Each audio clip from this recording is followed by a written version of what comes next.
listings, and today we're going to figure out a cheap and easy way to get from up here to down there. Stay tuned. I'll be building a ladder from some leftover 2x6s that I have. I have one 16-foot piece that'll be perfect because the ladder needs to be about 8 foot tall, so I'll just chop that in half. And then I have a smaller piece that we'll use for the stairs.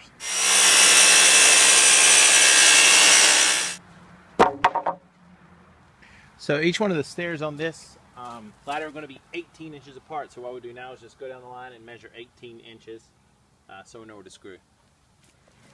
This set of stairs is going to be 15 inches wide, and you actually don't have to have any specific width for your stairs.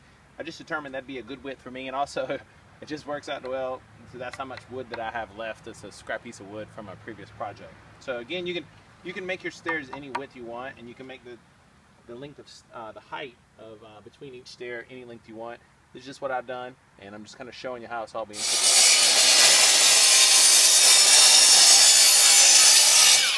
One cool tip that Deke from RelaxShacks.com recently featured on his YouTube channel is where when you're building a set of stairs like this, you can just put one screw in the middle. That way the stair itself can pivot.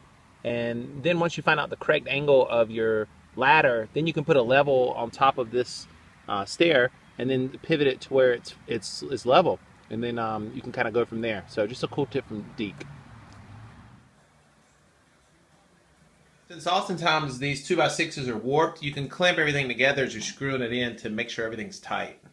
To get the ladder flush with the floor, just find the back side of the ladder, just start from there and get your level.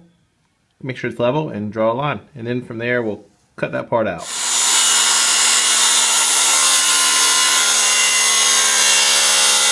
I'm just going to round out the edges a little bit, so anyone who's climbing up on the ladder, make sure their clothes don't get caught on it, and just make it a little bit safer in case you were to slip or something, you don't cut yourself on the edge. I'm going to use my sander here, but you can also use these little graters that will take little pieces of the wood off at a time. If you want to get even more aggressive with the curving, I'm just going to round it off a little bit with this sander.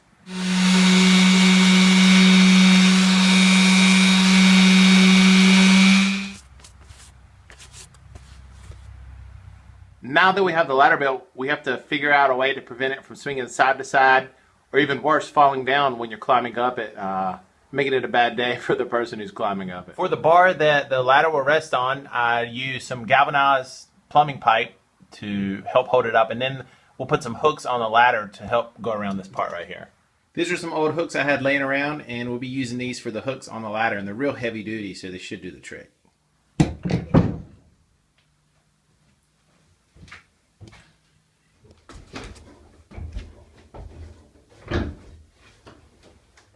So there you have it. With a couple 2x6s, screws, some old piping, and a couple hooks, we made ourselves a nice tiny house loft ladder on the cheap and easy. So thanks for watching. See you on the next video. Take care. Today we're going to figure out how to get from up here to down there. Stay tuned.